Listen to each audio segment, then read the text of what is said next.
Hello, hello, and welcome to tonight's live broadcast. I am excited to be chatting with you guys this evening. So, now for those of you who don't know me, my name is Wantisa Hughes. And for those of you guys who have been joining me for my live broadcast in the past, you know that God has called me to peel back the layers of my life and to also share a very transparent look into my marriage and just tell you guys how um, we rebounded, how we went through a lot of hardships, frustrations, hurts, pains, and we rebounded from a pending divorce, not once, but twice.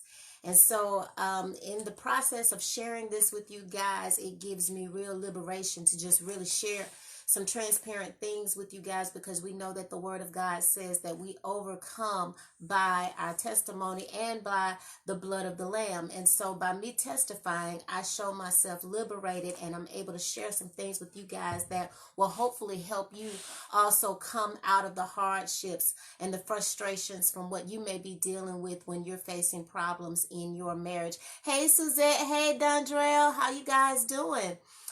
Hey, Stephanie. Dr. Stephanie, how you doing? Good to see you guys. Good to see you guys. Hey, Mike. So, listen, guys, I want to give Facebook a couple of minutes to let you guys know that, or to put up the notice that I'm online, because I got a whole lot I want to share this evening. I even jotted some notes down this evening because I didn't want to leave anything out. I do believe in my heart of hearts that tonight will be a blessing for all who jump on. So I hope you guys are doing really, really well. If you saw my post earlier today that I put up, you know it's all about in basically stop blocking.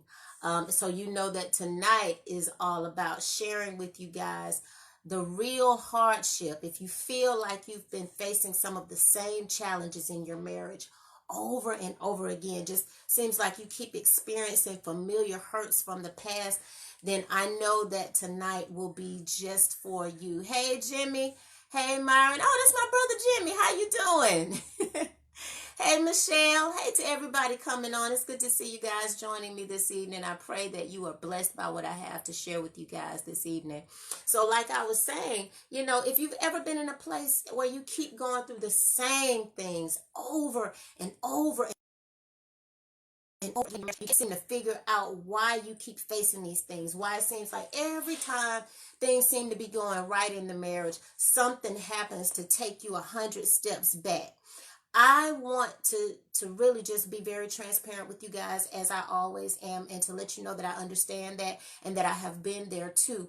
And it got really, really bad for me to experience it, and I was faced with something that I really did not want to be faced with, but I realized that I had to be faced with it in order for me to be able to move forward. And once I faced it, once I dealt with it, once I found out what the real problem was, it really helped to change the entire um changed my entire life, and it allowed me to be able to remain in my marriage because I began to understand what the true nature of the issues were. So if you've ever said to yourself, in the marriage, if you've ever thought, you know, I could do bad by myself, or you've had the thought that I should have just stayed single, or if you thought to yourself, you know, I could have just stayed with my ex. If any of these things have ever crossed your mind, if you've ever thought to yourself, like, you know, it's like you want to move forward in your marriage, but you know that in order for you to move forward in your marriage or to heal in your marriage, you keep being faced with the same hurt and it just hurts too bad for you to heal. So you rather just walk away. Then tonight is just for you. So I pray that what I have to say to you, you'll be able to receive it. And once and for all, get out of the bondage that keeps you going around and around in the same circles, in the same ways, and facing the same hardships and keep coming up with the same blocks over and over again in your marriage. And so in order for me to do that, it's really gonna it's causing me to just really have to once again be very transparent. And I want to share with you guys some of the things that I have had to experience and that I've had to go through that brought me to where I needed to be in order for me to understand what it really meant for me to heal. and how the things that I was facing in my marriage were ultimately connected to uh, the healing that I had not gotten.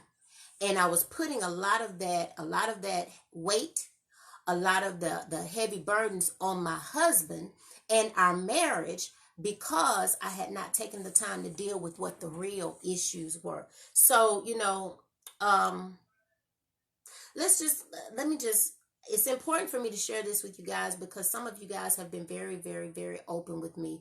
You've written to me, we've chatted, and we've talked about some of the things that you've dealt with. And one of the themes that I keep hearing over and over again, when you share your hardships, and I used to do this too, you talk a lot about things that hurt you in the past.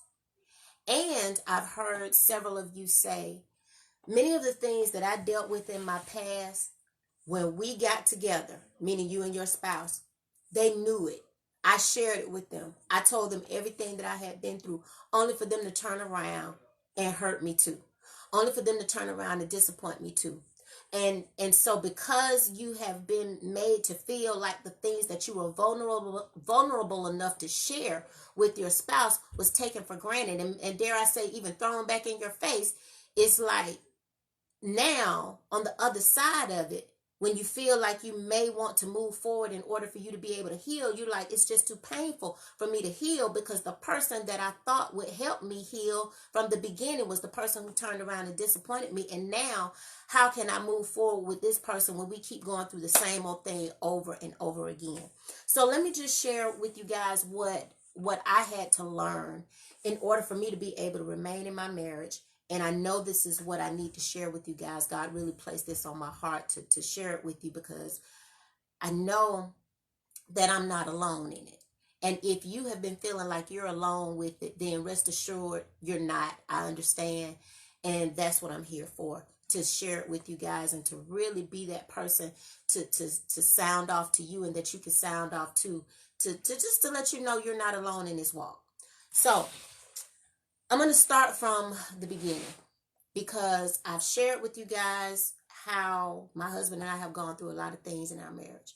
And I can remember specifically telling you all in previous lives about the neglect and the pain from the frustrations when we started sleeping in separate rooms and me feeling neglected and me not feeling wanted or desired by my husband, and how that in and of itself took me to a really dark place.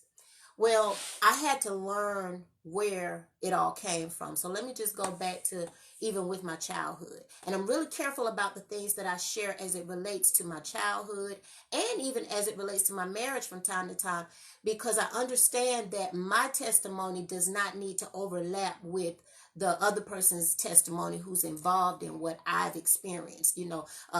You have to be careful with what you share to not impede on what someone else should be sharing in their testimony. So I'm careful about, how far I go in detail with my childhood, but I have to be very transparent because it is my truth.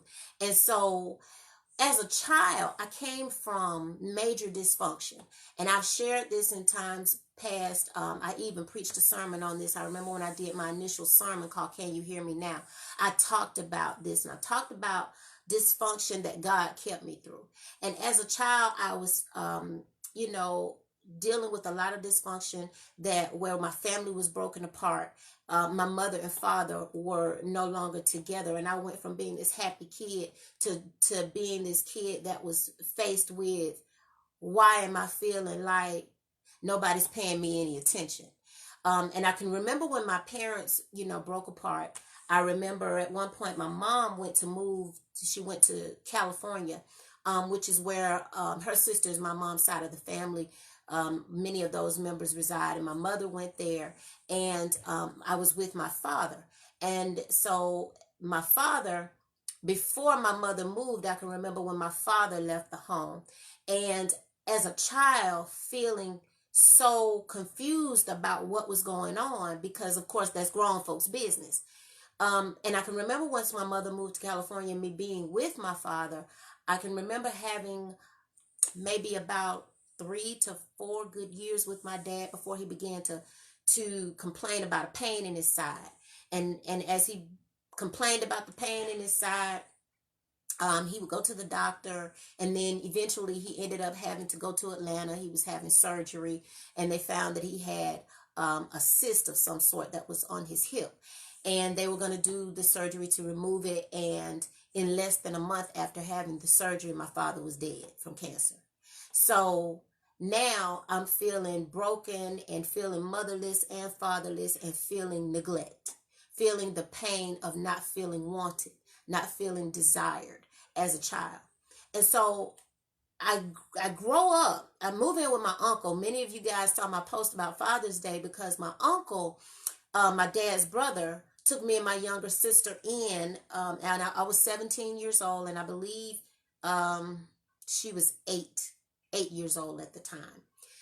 And we moved in with my uncle. My mother eventually came back from California, and by this time, I'm graduating from high school, and my mother then resumes parenting with my younger sister, and I'm, in college.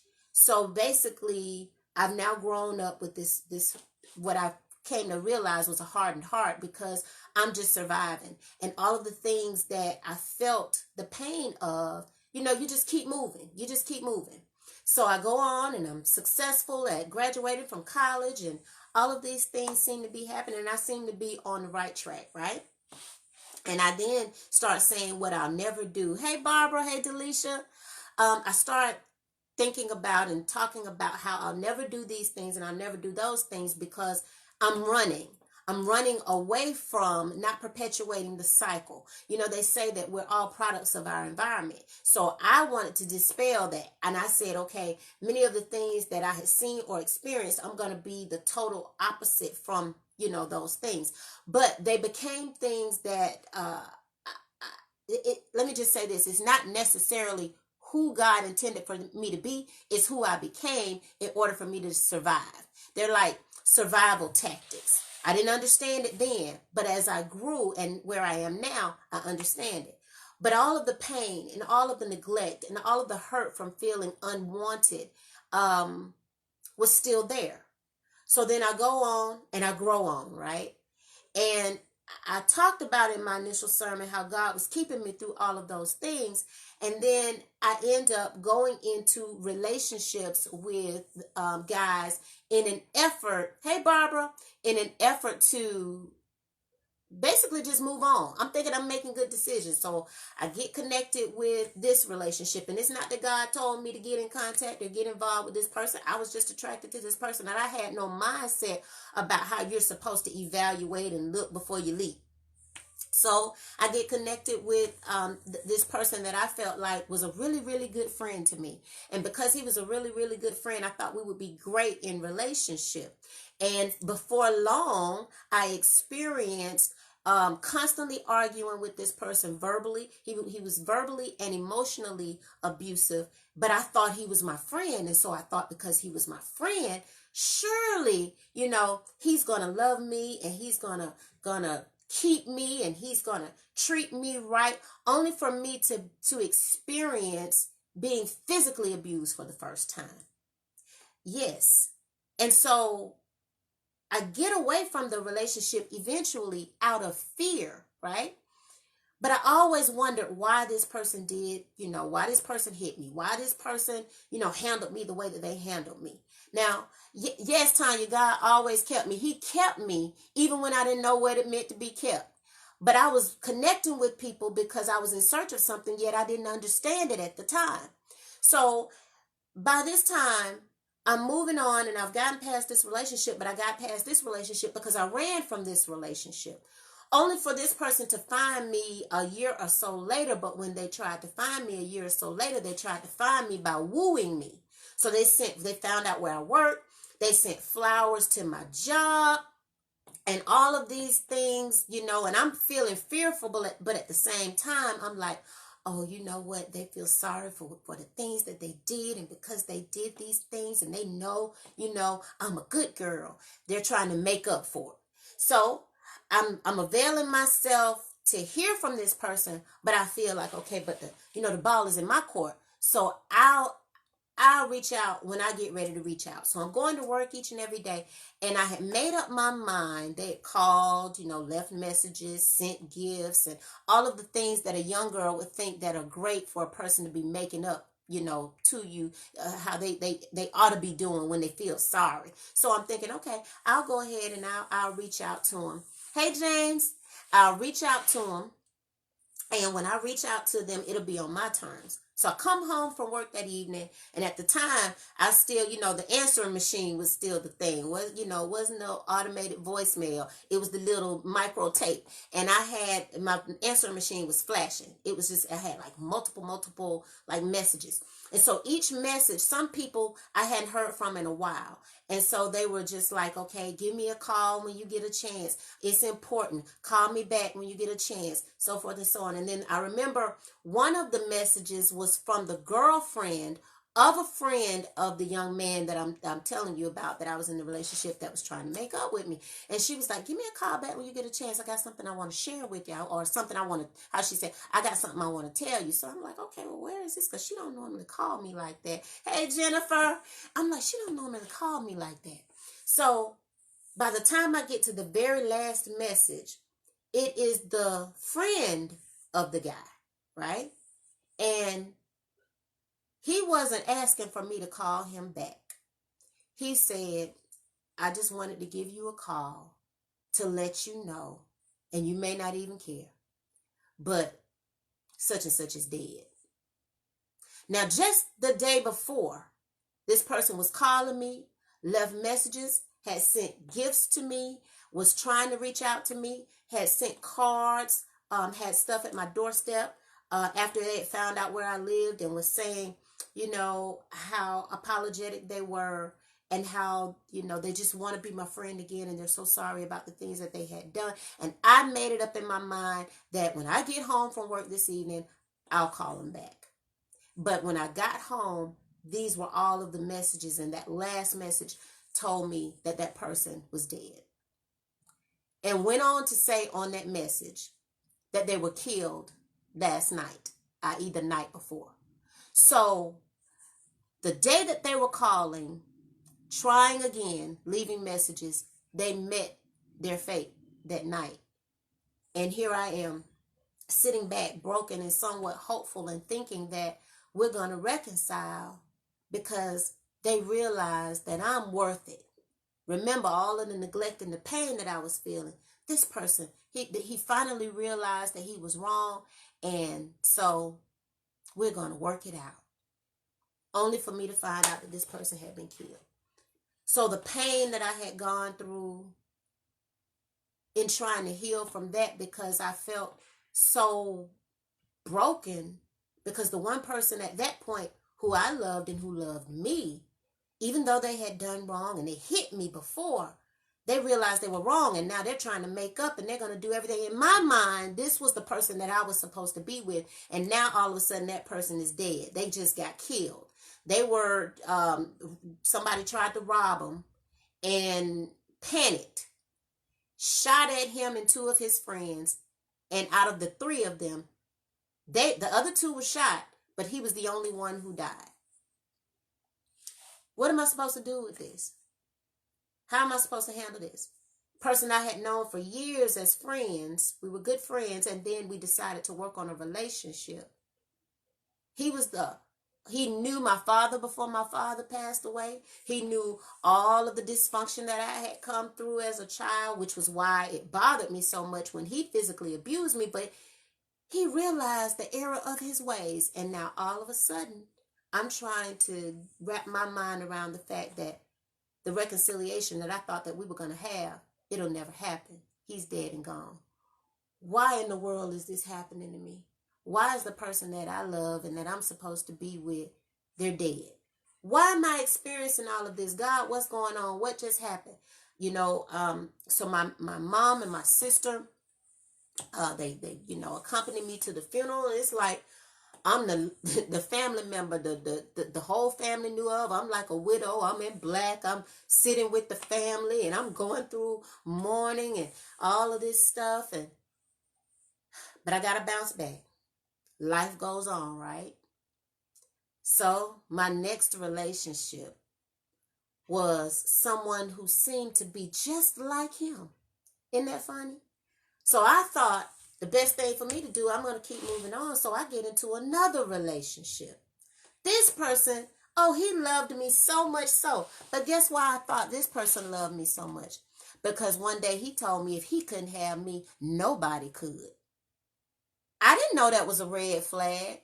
I didn't know until the day when we got into a physical altercation, and then he took a gun and took me by gunpoint to the woods out in Coweta County and held me at gunpoint and told me that I wasn't going to be able to leave those woods. But God is a keeper. Why am I telling you guys all of this? Because I want you to understand that I have been through a whole lot of pain prior to me even getting to my marriage, right? And all of these things that I experienced prior to getting to my marriage, I made it out of the woods by the grace of God, right? I played whatever game I needed to play. I tried. I should have gotten a Oscar because I was like, you know what? I do love you. I'm laughing about it now. You have to laugh to keep from crying. It's been some years now, but I was like, I do love you. You the one that don't love me. And I wanted it to work. And I'm not trying to leave you. I said whatever I needed to say to get out of those woods that day.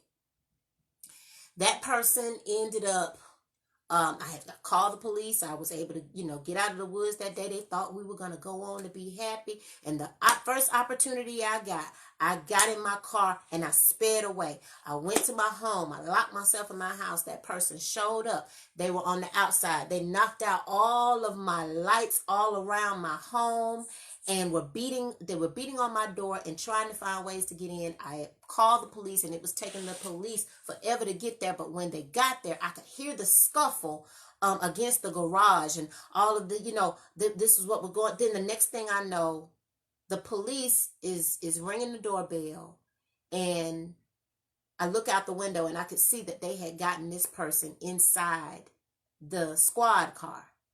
They come and they talk to me and they show me the gun that they had on their person. And they were explaining to me that it was a good thing that I had called the police because it was evident that, he was high and he was on a mission. So I guess he had come to do what he meant to do or wanted to finish out in those woods. So he goes on to jail, and I go down the next day and I take out a temporary protective order. And when I take out the temporary protective order, he's served while he's in jail not to have any contact with me, etc., etc. And if he reaches out to me in any kind of way, even via third party and all of that stuff, that it would be considered aggravated stalking, right? Well, of course, he tried to reach out to me. He did three-way calling through a couple of people. He even wrote an 8-page letter. I come to find out that he had warrants that were out there.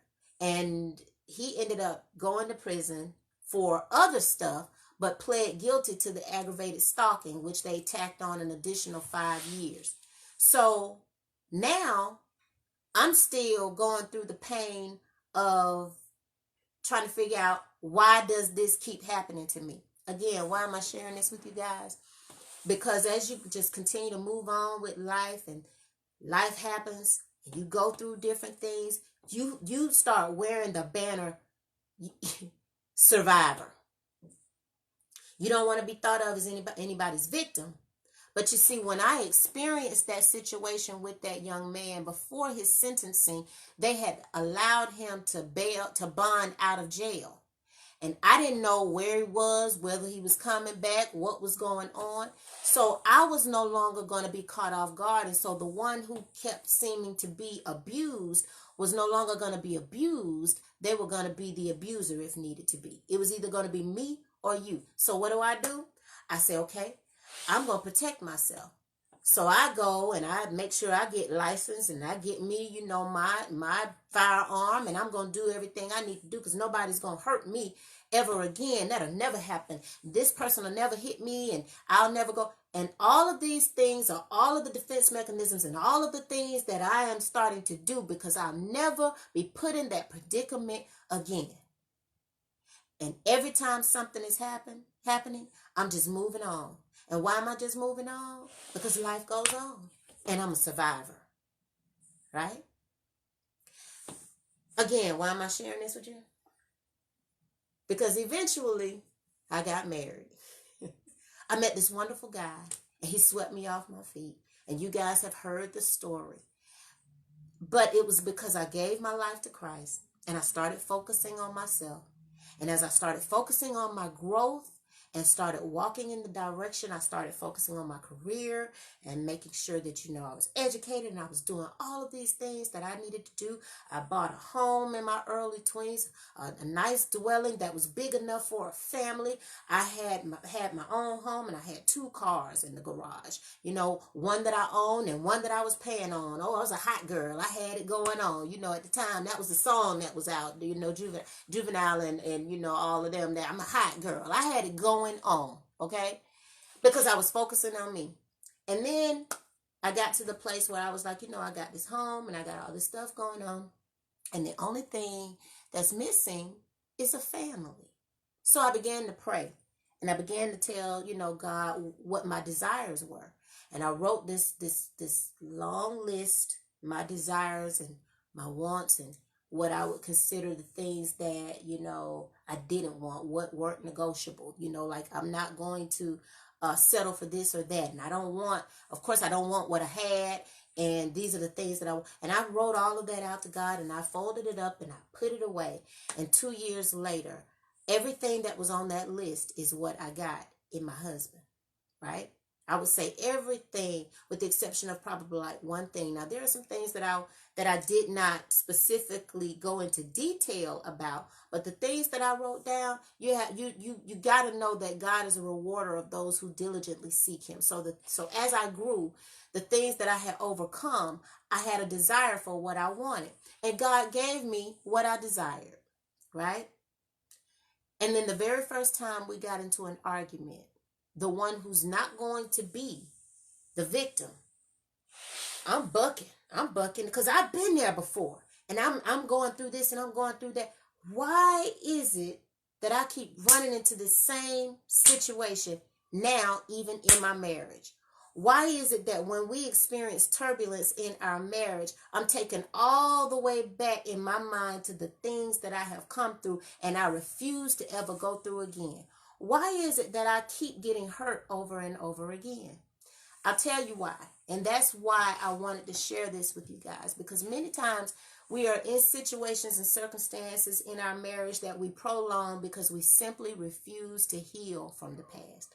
Not that we won't let go of the things that have happened in our marriage. Yes, that's true too. But the reason we can't let go of the things that are happening in our marriage is because the truth is we've never even healed from the things that took place in our life before we even said I do. What am I saying? When my husband and I got in the place where we went through the hardships in our marriage, and I told you we were sleeping in separate rooms, and I began to feel neglected and I began to feel unwanted, guess what?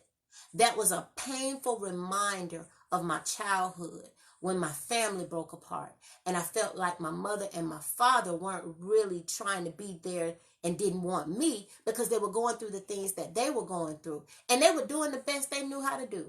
As a parent now, I understand that there's no blueprint that came along with telling, you do this, do that. You learn as you go, and you try to glean from, and you pray for wisdom. But whatever you're faced with in parenting, you do the very best that you can.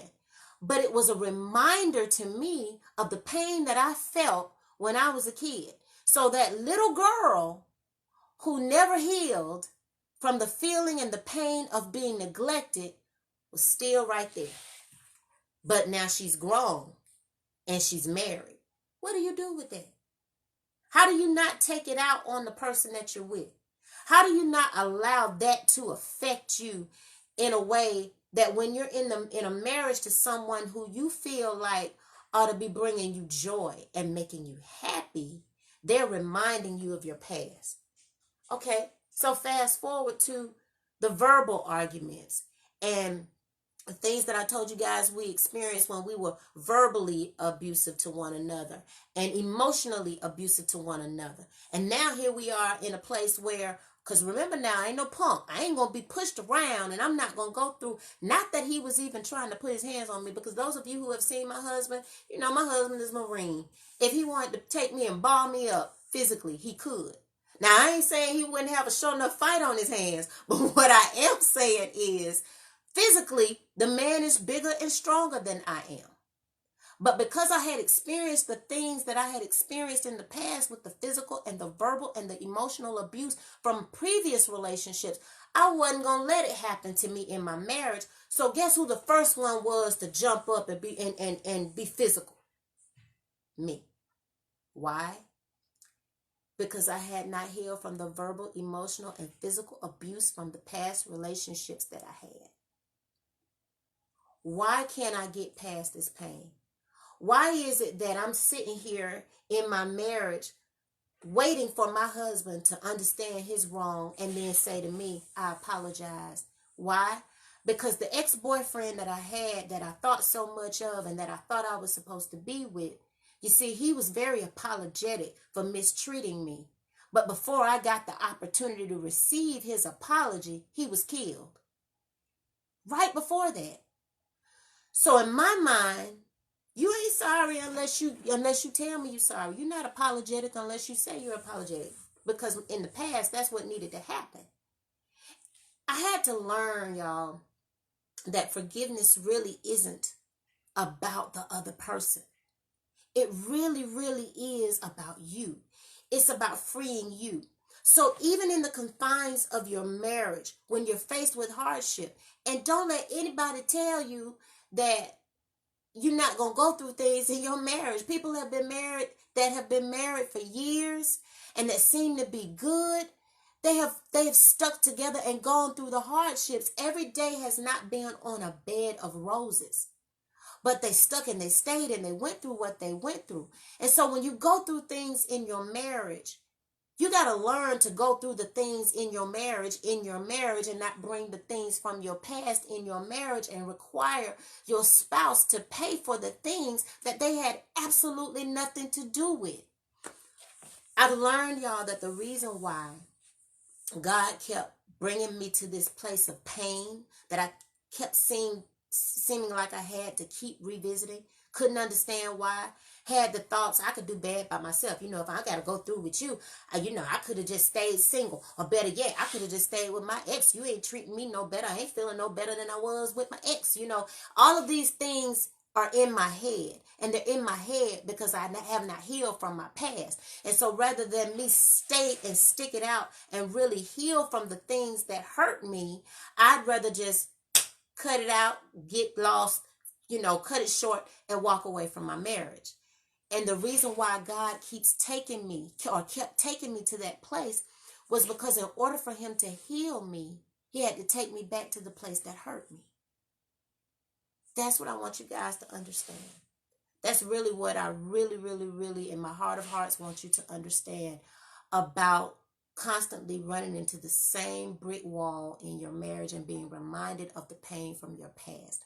You're there because God is trying to heal you, but in order for him to heal you, he's got to take you back to the root of what hurt you. And when you make it up in your mind to deal with it and stop running away from it, your marriage will be a whole lot better because you will be a whole lot better. I have learned that even though you don't have to put up with the same thing over and over again, you've got to be careful not to be requiring someone else to pay for the pain that someone else caused. All of the relationships that I had in the past that did not serve me well, I had to learn to forgive. I had to learn to let go of those things. But guess what, y'all? It is not just something that I did and it was done. You know what it is? It's something that I have to make a conscious effort to do every single day. Even now, when my husband and I go through anything where we're on opposite sides of the fence, I immediately want to fall back because I think about the things that we've been through that I refuse to go through again, right? But you know why? Because I haven't healed from that. So the moment that I realize that I haven't healed from that, it's time for me to get quiet and start doing some work on that.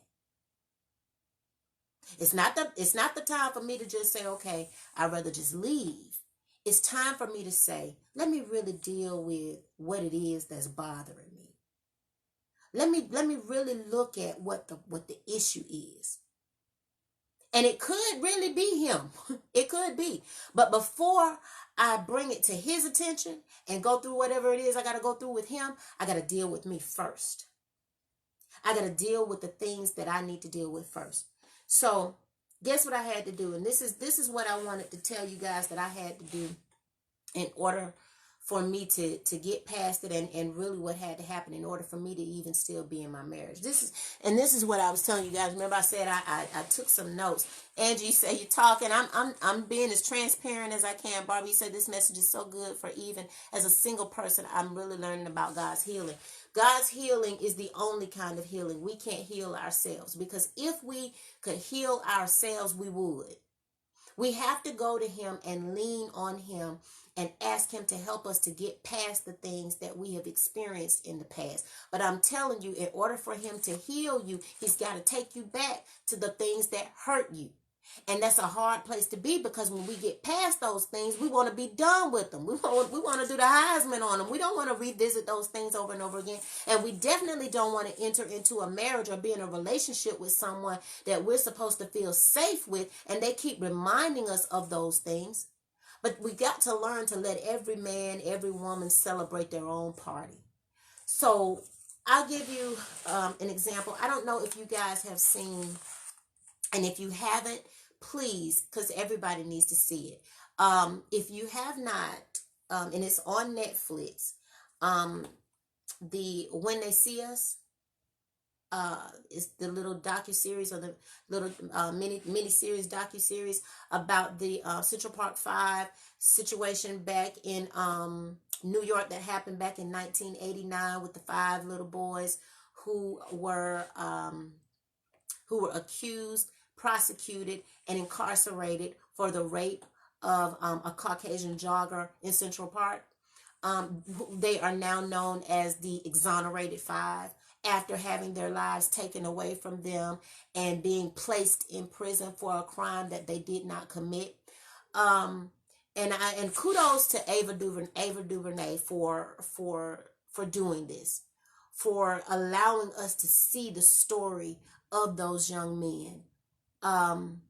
And really, it's something that I feel like everyone needs to see, but especially that young men need to see, because I have 2 little boys. And I watched it first to make sure that the content was something that they weren't too young to experience or see, But I had both of my little boys to sit down and to watch it. They're 12 and 9 years old.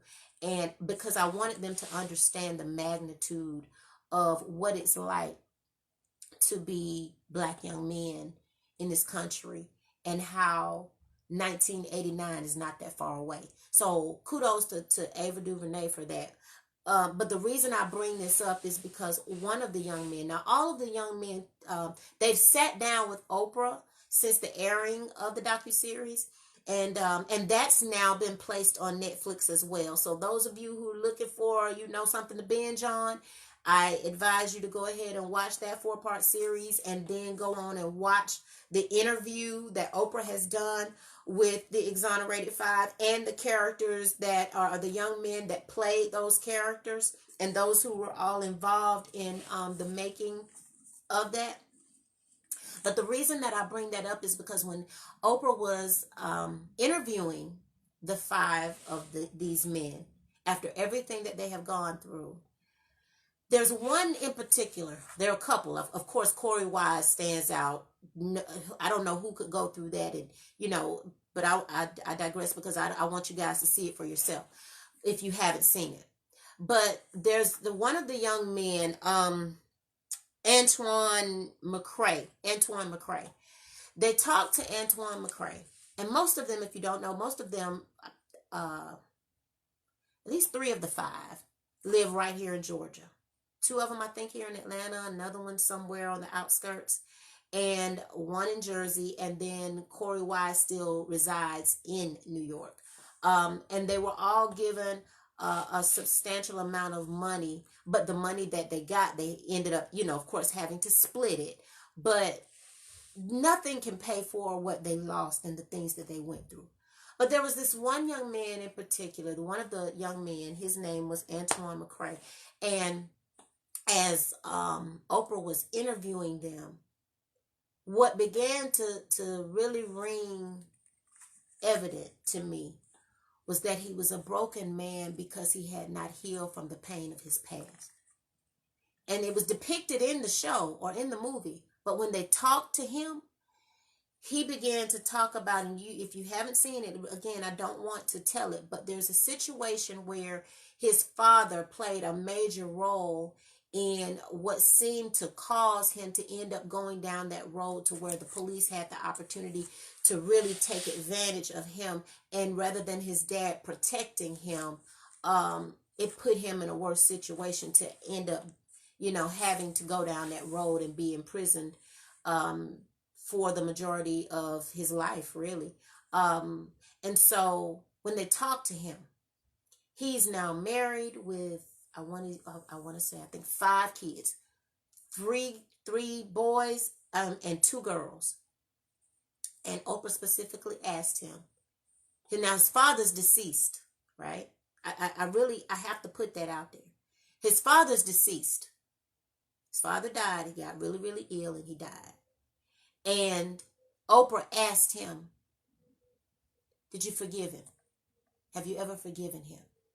And he dropped his head and he said, no. And he began to weep and he said, absolutely not. Because I have 5 children of my own. And I would have never did to them what he did to me. I bring this up because the young man that was murdered, that was trying to apologize to me, I tried to figure out why I kept facing the things that I kept facing and why I couldn't seem to get past some of the things that I couldn't get past. And I had to learn how to forgive a dead man. I had to learn how to forgive a dead man that mistreated me in a way that took my innocence away, to physically abuse me, to hurt me, to say negative things, to emotionally tear me down and cause me to think less of myself before I even really knew who I was, because this was my very early 20s, right? And you start comparing yourself to other people, other women. You want to know why you're not good enough. I had to learn to forgive a dead man. So when I saw this young man being interviewed by Oprah here recently, and he talked about how he never forgave his dad, and note, he said, and he never will. He wept. And when they asked him questions further about how he deals with the pain, he says he's not better. He knows he's not better. What do you do? Oprah asks. Sometimes I get on my motorcycle and I ride over to, and he talked about his friend, which is one of the exonerated 5. He goes over to his house and he spends time with him. Or he rides his motorcycle and he just, he gets busy doing other things. He works out. Because he was a promising athlete in his early age. I think he was like about 14 years old. And he was a promising athlete at that age. And then as he gets out of prison, they depict him in the movie as, working out. And so when you look at him in real life, they did a great job with picking the cast. But when you look at this young man in real life, he is huge. His body is just cut up and his muscles just bursting out of the shirt. And he's sitting there weeping. And he's talking about all of the things that he does, but he says, I'm not right. Why? Because his mom died. And his mom was the only one who was there to support him and be there with him as he went through it. And while he was, incarcerated, his mom kept coming to see him. And she was the only comfort. And then she passed away. Why am I sharing this with you guys? Because healing is necessary for survival.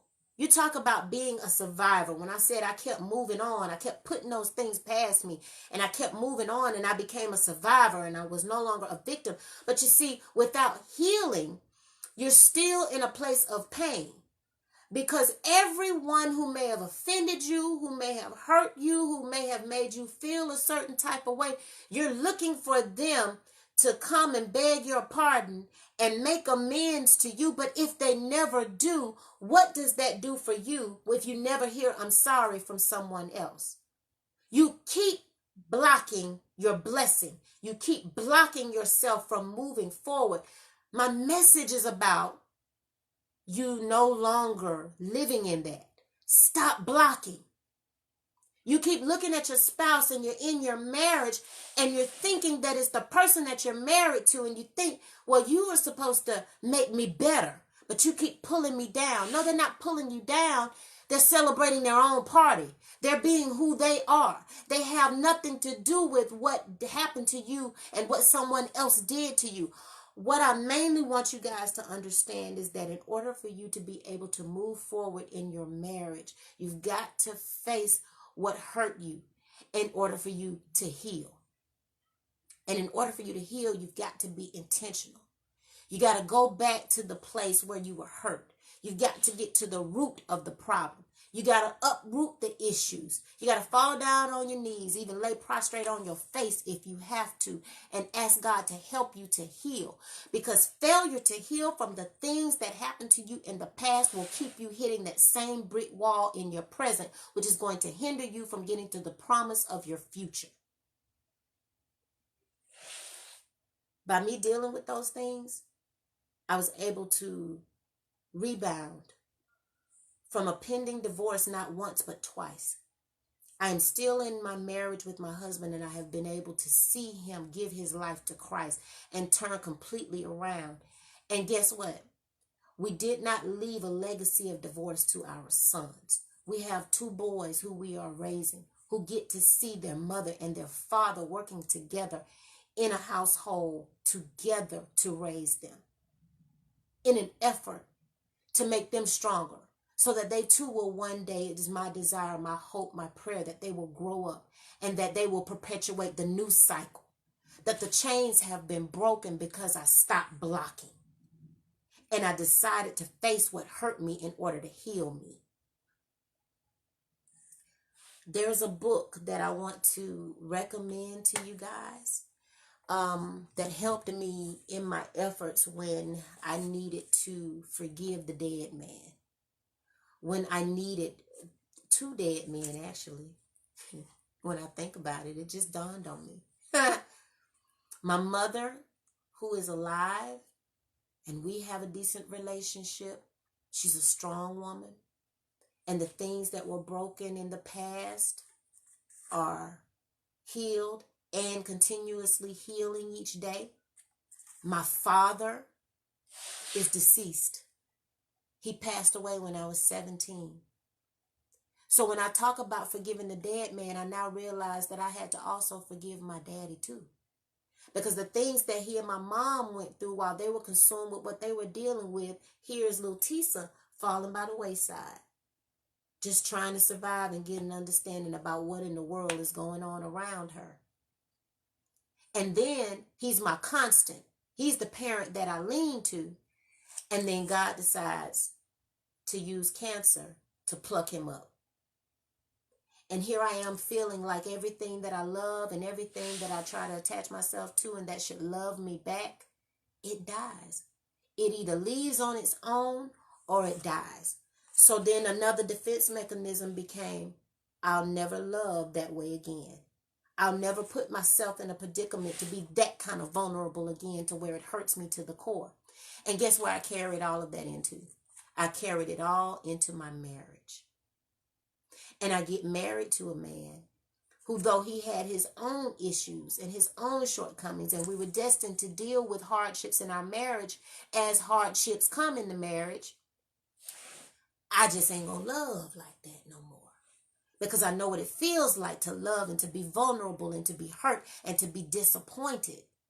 I hope you can understand. I had to learn to forgive a dead man. And now I'm realizing it wasn't just my ex. I had to learn to forgive my father, who was deceased, in all of his shortcomings and all of the disappointments. I had to learn to forgive the ex-boyfriend who abused me, who was murdered before he got the opportunity to ask for forgiveness. I had to learn to forgive the other one that put the gun in my head and ended up in prison. He never asked for my forgiveness, but I had to learn to forgive him and not just say out of sight, out of mind, I'm moving on and I'm a survivor. No, I had to learn to forgive these people. And how do you learn to forgive someone who never asks for forgiveness, who never comes back to beg your pardon and make amends? The book that I was about to mention to you guys, it made a major difference in my life. And if you are facing many of the things that I've shared with you guys that keep you going around in that same old, and you want to break free, you got to start making a decision to be intentional, to face the things that hurt you in order to heal you, like I did and like I do every single day. Okay? It is a journey every single day to refuse to continue to revisit those things and allow them to hold you down and keep you bound. But the book is called Forgive and Love Again. I wrote, okay. So it's called Forgive and Love Again, Healing Wounded Relationships. I read this book back in 2002 or 2003. I'm going to say it again. It's called Forgive and Love Again, Healing Wounded Relationships. It's by John Nieder, Nieder, and Thomas Thompson. I was given that book by a really good friend of mine before my marriage and during the time that I was trying to heal from the one that put the gun in my head that had to end up doing the stint in prison. And I kept trying to figure out, why do I keep going around and around and around? And I keep running into the same character of people. And it was because you attract what you are. And guess what I was attracting? I was attracting something that I was in need of. I was looking for somebody to need me. I was looking for somebody to validate me and to prove to me that I was worthy, that I wasn't going to continuously be neglected. And so I kept looking for it in the wrong kind of men, because my daddy was gone. And because I didn't experience that in the end before he passed away, of being completely healed from the neglect I felt as a child, I kept connecting with the same caliber of guys. And the same caliber of guys that I kept connecting to was because I needed them to fulfill something in me, but they weren't even whole themselves. Anyway, so listen, I think you guys get the message. I've been very transparent with you, and tonight was just me making sure that I pull back the layer and be as transparent as possible, because I really want you guys to understand that you don't have to leave your marriage because you feel like you keep running into the same hardship. Take the time to really think about all of the things that you have been through in life that you haven't healed from, and how they are somehow connected to the pain and the disappointments that you feel in your marriage when you look at your spouse, having expectations of your spouse to fulfill those areas, those pockets of pain. And then make a concerted effort to go back and do some work on you rather than walking away from your marriage. And I promise you, it is so much more worth it. I've said this on broadcasts past. You can get upset and be angry and walk away from your marriage, but the same way you leave is the same way you enter. You can say to yourself, I don't need this person and I'm over it, and move on from this person and connect with the next. But the same way you left the last is the way you enter into the next. And everything that you may have been feeling in your marriage, and the things that you didn't heal from even in your marriage, is another layer on top of what you didn't heal from prior to your marriage that you'll now carry into your next. And you'll keep repeating this cycle, and you'll keep taking the same test over and over again until God, who has begun a good work in you, shall see it through to the day of Jesus Christ. That's the word. You ought to be happy about that, because God is saying, I'm not done with you. What doesn't kill you really does make you stronger. It is not a cliche. It's an opportunity for you to get it right and for you to heal from what has hurt you in order for you to be better. So I pray that you've been blessed by what I've had to say this evening. I've seen some comments come up. Let me go back here. Ophelia, you said, thank you for helping me see and understand me. You're so very welcome. To God be the glory. One of the things that I learned, Ophelia, was I remember when I began to pray for my husband and ask for, God to change my husband. The first one he started with was me.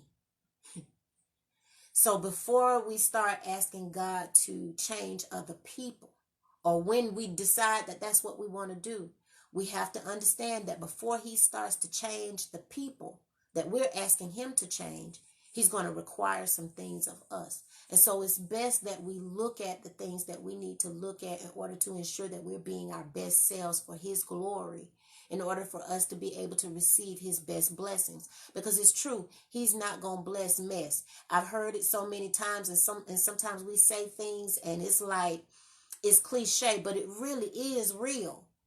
Why would God give you your best husband and you still got all of this dirty, stinking thinking and all of this stuff that you haven't healed from? And your mean, cantankerous self keeps acting out from things you haven't healed from, but you want him to give you the best husband in the world. So he's going to work on you first before he can do all of this other stuff that you're hoping that he will do in the person that you're married to. So yes, I'm so glad that you received that, Ophelia. Christy, you say a very emotional roller coaster movie. It is, because it those of us who watch it, as you're watching it, you can feel anger revving. You can feel it revving up, but you have to kind of dial it back and watch it in order for you to really get the messages that you need to get from it, in order for you to be able to grow. And then if you have sons, or if you have even just men in your life, just share it with everybody. Everyone needs to see it and get a clear understanding of it. My cousin Monique, Queen Mo. Hey, sweetheart, you said amen, amen. See, that's somebody. See, I'm gonna tell you something. I love it when I see people online, when I do these live feeds, who know me and know my journey, and know that when I'm online and I'm telling you the things that I'm telling you, I'm being real transparent and I'm being very open, and I'm telling you things that many people would not bear. And the reason they would not bear is because maybe they haven't healed from it, or they're ashamed of it, or they just figure, okay, I got past it. I'm a survivor. I got mine. You get yours. But no, again, the word of God tells us that we overcome by the word of our testimony and by the blood of the Lamb. If we are overcomers by the blood of the Lamb and the word of our testimony, I have to speak it. I have to tell it. I have to let it be known that I'm an overcomer. And the things that we go through, when God brings us to it, if we don't die when we get to it, and he brings us through it, he brings us through it because we have to give a testimony of the test that we've gone through on the other side for someone else to be blessed from it. And so that's where I sit. That's what I do. And I'm so happy that my cousin is online and she can amen to it, because she knows that what I'm saying is so very true. She was there through the process, and she understands. She knows when it comes to the guy, the dead man that I had to forgive, the first time he hit me, she was there. She knows, or she was around. She knows, because I ended up coming to her place after it happened. Barbara, you said, thank you for your honesty. I have learned a lot about forgiveness. God bless you, sweetie. I'm not married, but when I do, I know how not to fall at all. Amen. To God be the glory. For those who are not married, who desire to be married, work on you. Work on healing. There is another book for the unmarried who desires to be married that will help you to prepare yourself to work into becoming a whole person prior to marriage. And it is called Knight in Shining Armor. I cannot off the top of my head remember the author, but it is a book that I read and that I began to put things into practice as I began to believe God for a husband all those years ago. It's called Knight in Shining Armor, so you can look that up as well. Angie, you replied to Barbie. You said, I totally agree. She has opened my eyes. Thank you, woman of God. I thank you for tuning in, Angie, and just hearing what I have to say. And I'm so glad that it has blessed you. And I pray that you're able to take what I've been sharing and put it into application. Because everything that I tell you about, I'm telling you because I'm basing it on the Word of God as I share it. And you know, the Word of God is what it is. It was, it is, and it shall forever be. But one thing about it, when it comes to us, we can have the word, but if we do not apply the word, then it really means nothing. We haven't grown, we haven't done anything. So we have to put it into application. So I'm so happy that you have been blessed by it. And so to those of you who have tuned in and who tune in every week, I wasn't able to see. I feel like the enemy was trying to silence me out of nowhere. 2 weeks ago, when I was getting ready to get off my live feed, right before I got off, I had like this little coughing attack, and I got overheated. And then the next day, my voice was scratchy. And then the day after that, I was down to just kind of like a murmur. And then the day after that, my voice was completely gone. I was weak. I had a cough. Everything was just crazy. I ended up having to go to urgent care. I could not speak. My voice was completely gone. And I had been diagnosed with laryngitis. And they gave me, antibiotics and steroids and all of that stuff. And I realized what it is. I'm talking too much and I'm sharing too much to help some people heal. But guess what? The devil is a liar. And I'm staying focused on my assignment. So I thank you guys who tune in to my live feeds. I normally come on every Wednesday at 7 p.m. But because I was not able to get on yesterday, I was not going to allow another week to go by without sharing this with you guys. And I pray that God has been glorified. I pray that you guys have been blessed. And until I see you again, I pray that you can use what I've shared, put it into application, and stop blocking in order for you to move past revisiting the same old issues over and over again. Go back to the place that hurt you in order to heal you, and you'll be better for it. God bless you guys. Good night.